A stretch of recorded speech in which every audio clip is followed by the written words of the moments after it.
Hello guys, অনেক দিন পর আমাদের এখানে শিলাবৃষ্টি হচ্ছে। বছরের ফার্স্ট শিলাবৃষ্টি হচ্ছে, তোমাদের দেখাচ্ছি দাঁড়াও। আর তার সাথে ঝড়ও উঠেছে, দেখো মানে জানালার পর্দা এভাবে হাওয়ায় নড়ছে, কি বলবো। আর কি জোরে যে বৃষ্টি হচ্ছে, এরকম বৃষ্টির দিনে গঙ্গার পাড়ে যেতে কিন্তু বেশ ভালো লাগে।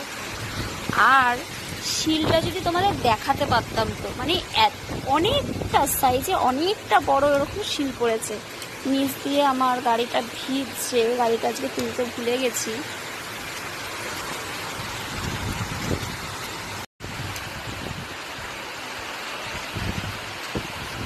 বৃষ্টির এরকম ফিল নিতে কিন্তু বেশ ভালো লাগে।